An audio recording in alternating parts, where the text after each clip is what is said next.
Welcome back to Book Club. So, we should still be on Ivanhoe. We are finishing it up this week. So, let me know in the comments what you thought. It is a classic, so you can console yourself if it wasn't really your cup of tea with the fact that it's a book that we all should have read. So, even if you weren't crazy about it, reading a classic is never a waste of time. And even though a lot of the history is pretty sketchy, a lot of it is pretty good. So, when we come back, we're going to talk about a little of that, as well as a few other things. So, in a minute.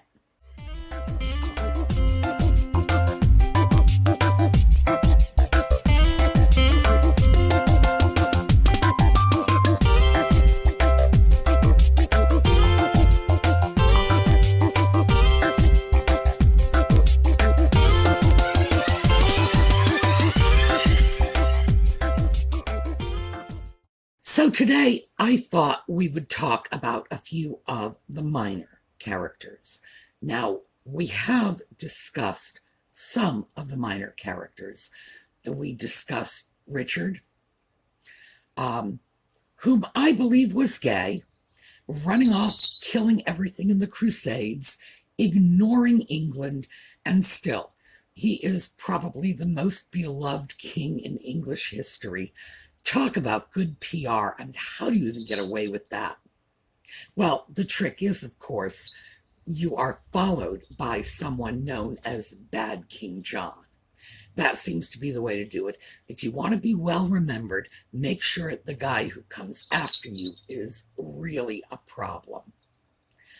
And we talked a little bit about the Templars, about Brian de Bois Guilbert, who they were, or what they did. We talked a little bit about Isaac of York. So today, let's talk a little bit about the Saxon characters. Our Saxons are Cedric, who is a Franklin, as the Normans would have called him, or a Thane, as the Saxons would have called him, which would mean a large landholder.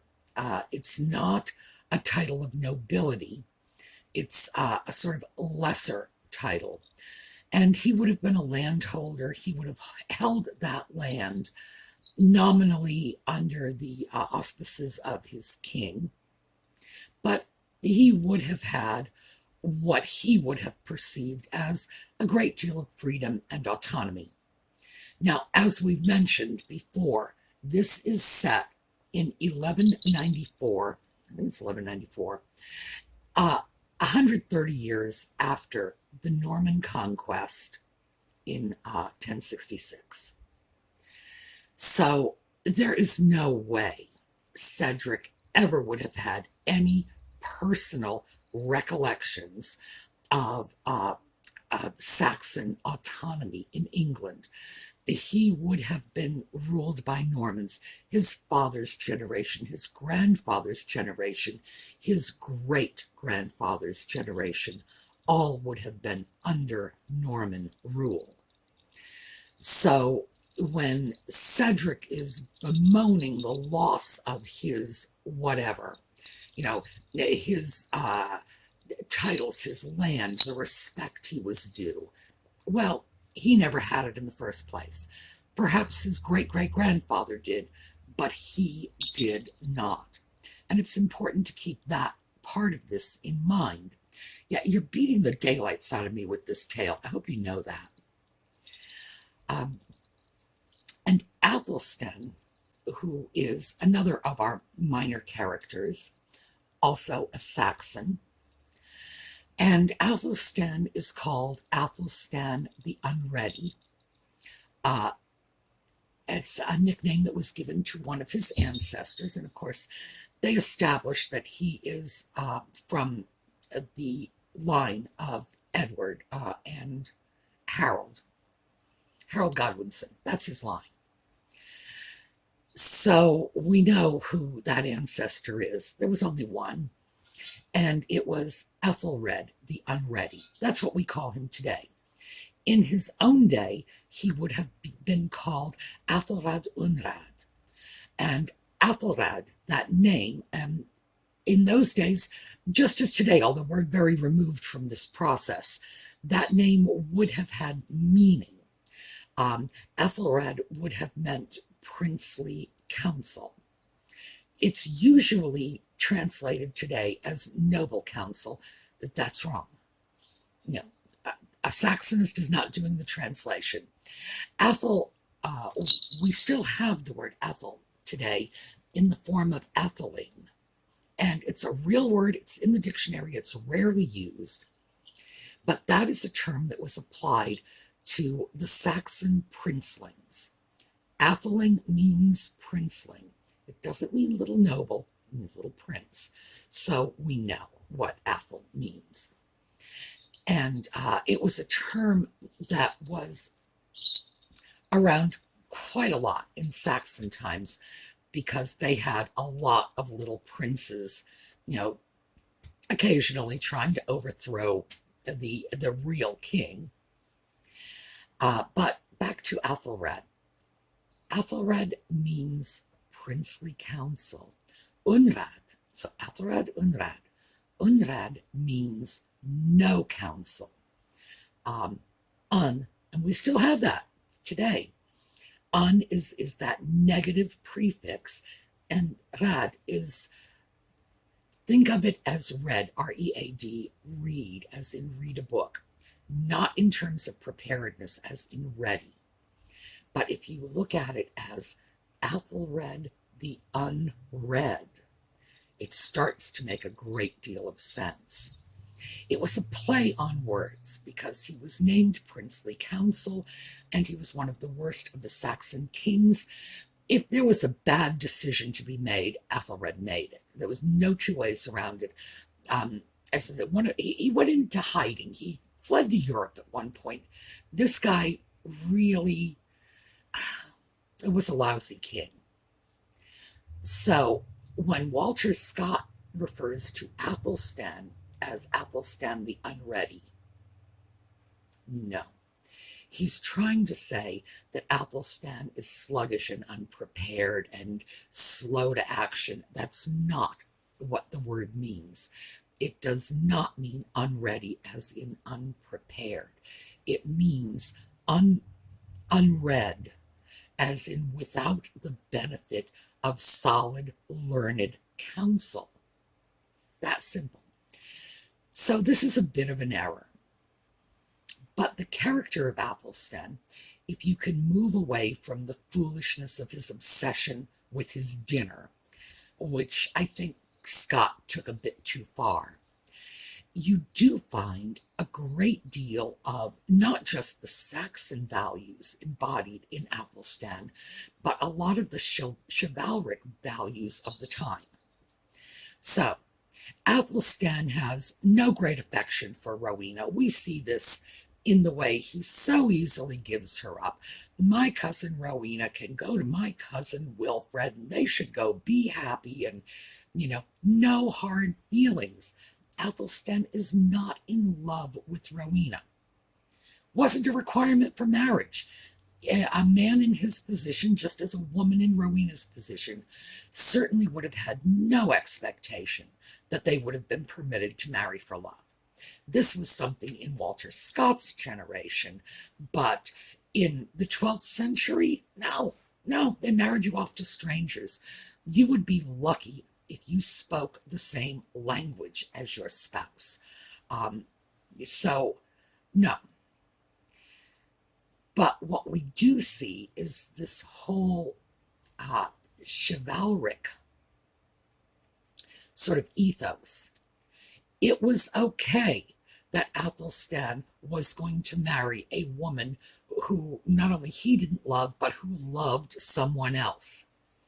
This is the weird thing about medieval chivalry, in that a knight, a virtuous, upstanding knight, was supposed to be in love with a woman who wouldn't even give him the time of day. It's like, do not even touch my skirt to pick it out of the mud, you. No.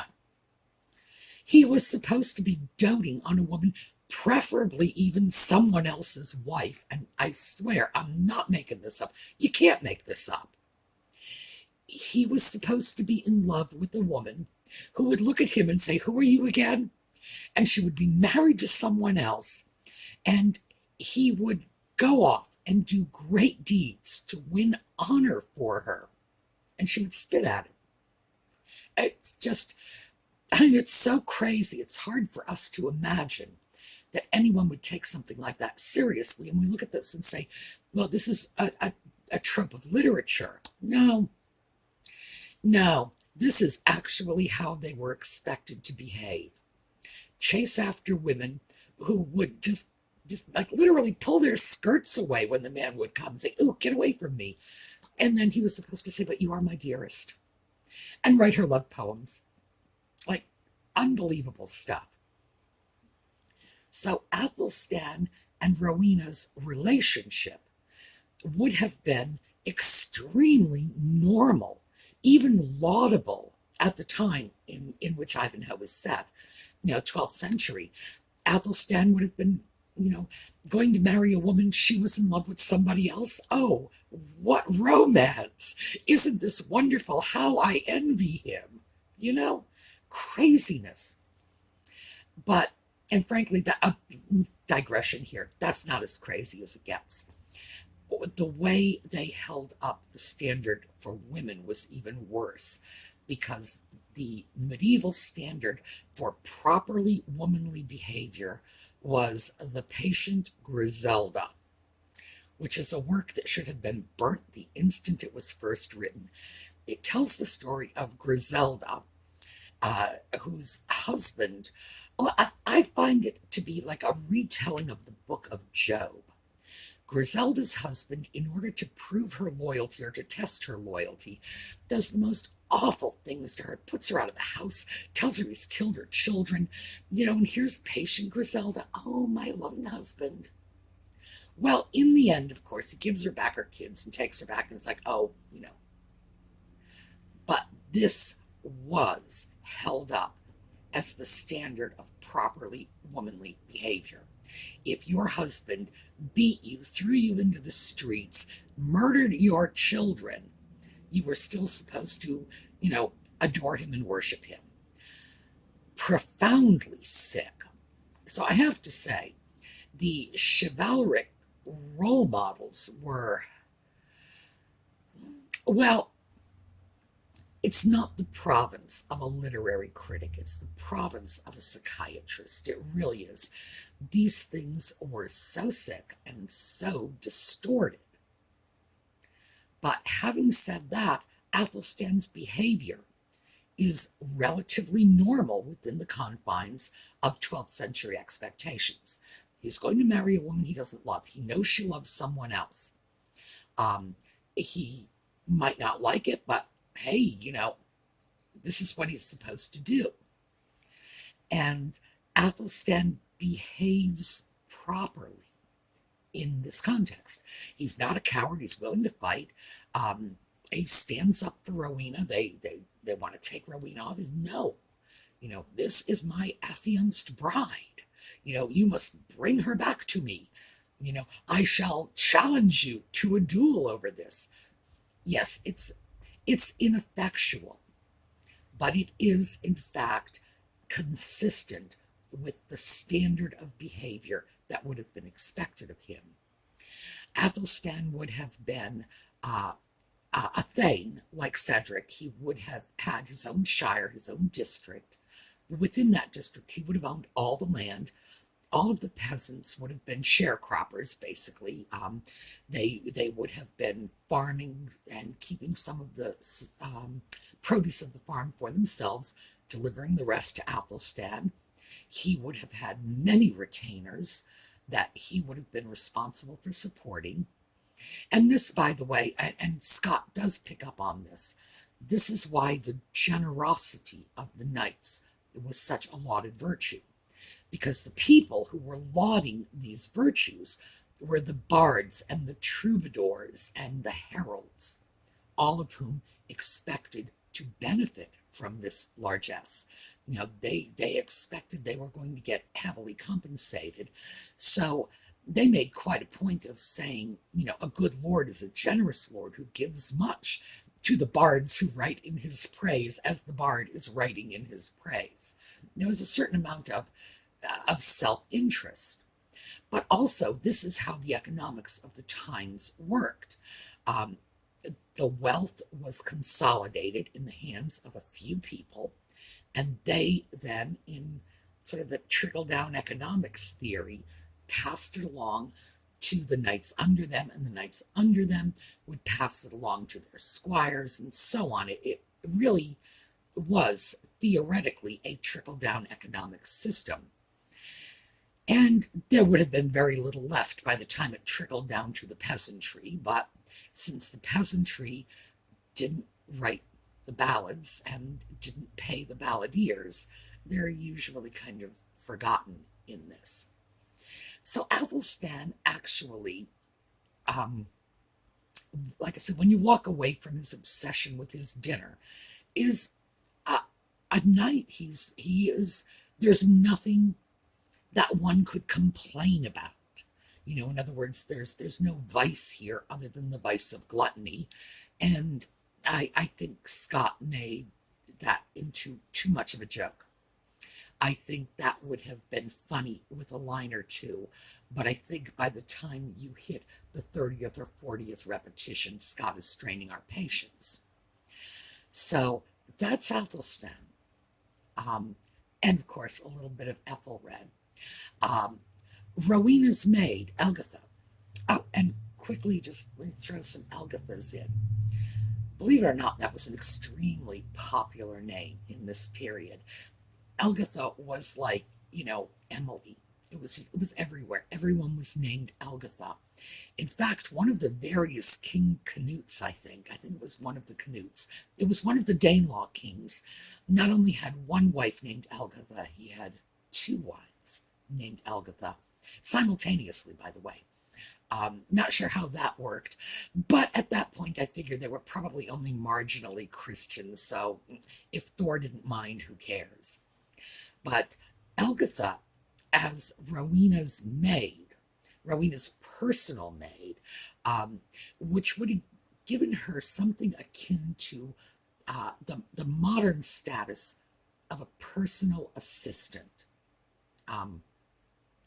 Elgitha would have been a servant, but as Rowena does not have ladies in waiting, by the way, she would have had a number of the daughters of the better families, wealthy landowning families. They would have been all sort of clustered together, living with Rowena as her, companions. But since we don't have that, we have to sort of apply that standard to Elgitha. And Elgitha, as her personal maid, or, as I say, stand-in lady-in-waiting, would have had a great deal of status. And when Scott says that, the Cedric wouldn't have disputed with Elgitha, no, he wouldn't have disputed with Rowena's ladies-in-waiting either, and she would have had them absolutely, because at the time, everyone was isolated in their home.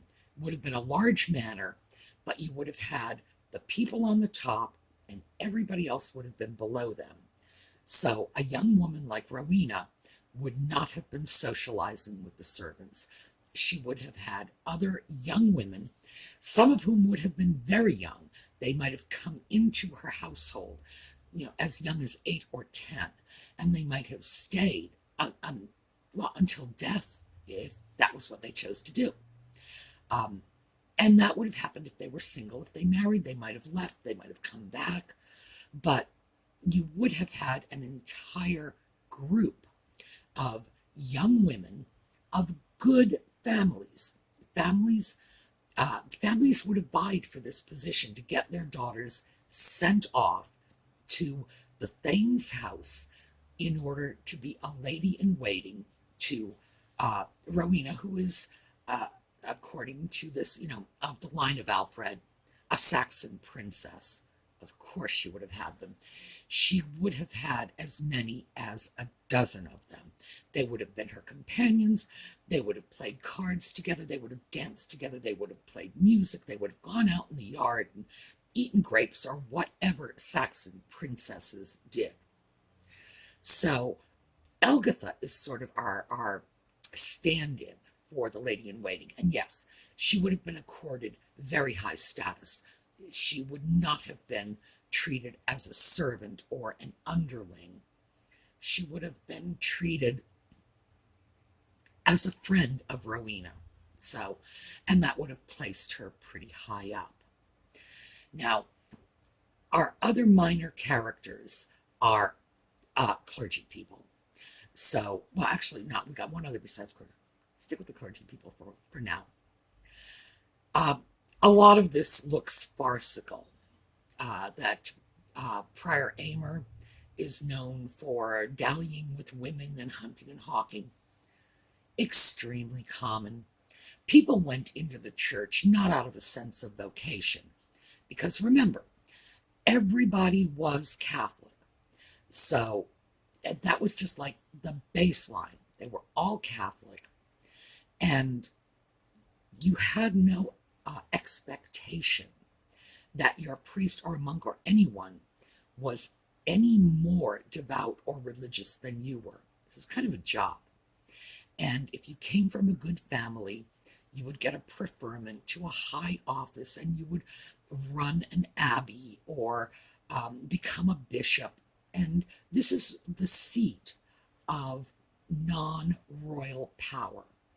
It was also a very good avenue for a clever boy or girl from the lower classes, because the abbesses had tremendous power too. The women were running huge abbeys, and in some cases, some of the abbeys, especially in England, this is important, abbeys that had both sexes, both nuns and monks in them, were run by women. So it was a good avenue if you were a woman seeking power and authority in your own right. In other words, if you didn't want to become, the patient Griselda of some psycho who might threaten to kill your children, there were two paths. Personally, I'd have become a nun so fast it would have made your head spin. But this was the norm. Many of them, because they had no particular religious convictions, their vows were nothing to them. They would take a vow of celibacy. They would keep two mistresses on the side. And this was very well documented. And so we did see that, the abuses, and there were a lot of them. And because essentially the Catholic Church had a system in the Middle Ages of people being forced to live an unnatural lifestyle, and people are going to rebel against that. It is what it is. And people who were committed to that, who had a strong religious conviction, and we see that today. Today, you don't become a nun because you don't want to get married or you would like to have a satisfying career, because you could do that without going into religious orders. Today, you become a nun because of strong religious conviction. So the motivations behind going into the clergy today are very different. But in those days, no, it did not denote any particular love of God or love of religion or deep faith. It was a job. So Aymer, hawking and hunting and dallying with women, normal. Nobody would have thought anything of it. And as Scott himself had said, well, many others do it, and at least Aymer was generous. So people would have been very tolerant of it. Same with Friar Tuck, although his was a little more bizarre. Once I take off my monk's habit, my Latin flies out of my head. Now, that was very fanciful. but the principle is kind of the same. Whether or not Friar Tuck was actually in a legitimate religious order, or if he was just someone who wandered out and sat by a stream and said, "This is where St. Dunstan blessed the water, and I'm going to be the hermit." That happened a lot, too. Just religious people who took it into their own head and were not authorized by the hierarchy of the church.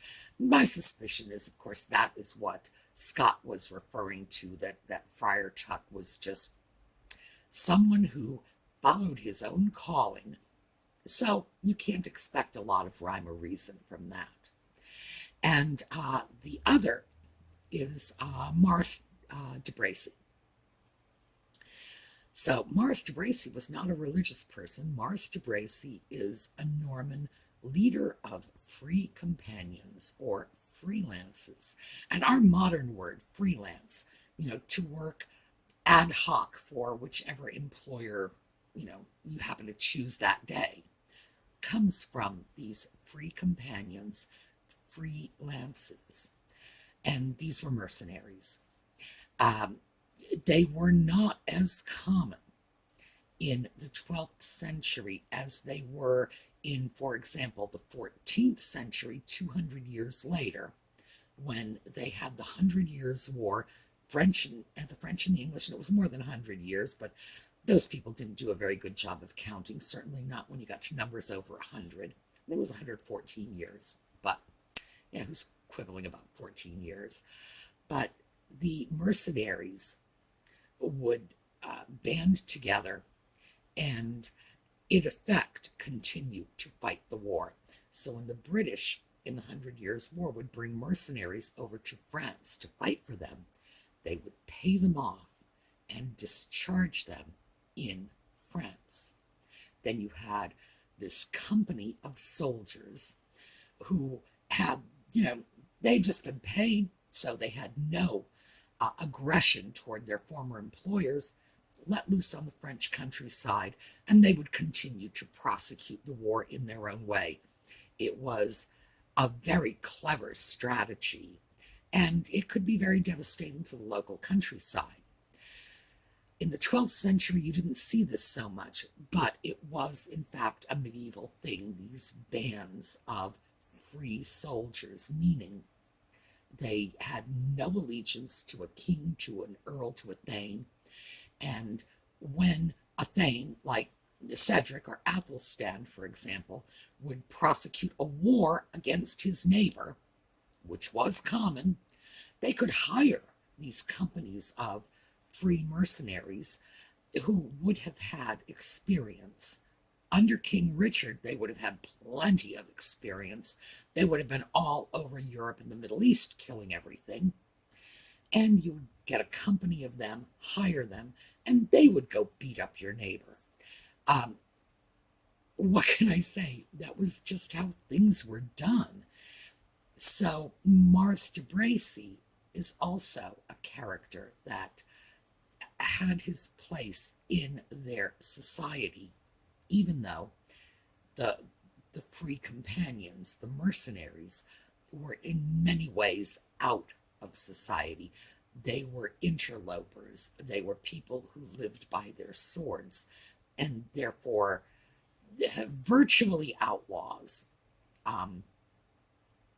In general, that's how they were perceived, unless a king happened to want them, to quell a rebellion or to kick a duke back into line. Then they were okay, So I think there were some good bits of history and some bad bits of history. I think there were some extremely positive portrayals of minorities. Rebecca, outstanding. Isaac, not so much. There were some good portrayals of the clergy. Friar Tuck is the classic, and this is something that comes to us in the Robin Hood legends from Walter Scott. And of course, we had other portrayals. Brian de Bois Guilbert, the Templar, bad. You know, the good noble, Cedric, the bad noble with front of both. So I think he tried to create a balanced portrayal, some good, some bad. Of course, he was a victim of his own times and the prejudices of his own times as well, plus the faulty history that was available to him at the time. But overall, I cannot say I feel he did a bad or in any way inadequate job of dealing with the subject matter. So, I thought next time around we would take a look at another historical novel. This is a novel that was written in 1975, set in 1855, and it's The Great Train Robbery by Michael Crichton. And this is an example of someone who really delved into the history, captured it with such great accuracy that his fictionalizations of historical events have actually been reported in historical journals. So I thought we might like to take a look at that. And it's a fun read, it's a quick read. Michael Crichton he authored Jurassic Park, so, we all know his work. There's nobody that's been alive for the last 30 years who doesn't know Jurassic Park. Extremely popular, good writer, great flow to his work. And most of his work was sort of that speculative science like Jurassic Park, when we are right on the bleeding edge and he just pushes you over a little tiny bit, and makes you believe that what you read in the scientific journals not only could happen tomorrow, but actually did happen yesterday. Westworld, that's another one. I tend not to think Westworld was not a book. He wrote Westworld as a movie script, and now, of course, they've turned it into a television series. Fabulous ratings and great reviews. It's considered one of the stellar television series available currently. So that's all Michael Crichton. So let's take a look at The Great Train Robbery for next time, and we'll start pulling apart Victorian England, because he sure does a good job of it. Okay, as we lead out, let's take a look at some fun pictures, and I will see you all tomorrow when we get back to thrifting and unboxing and all that other good stuff. Have a great day.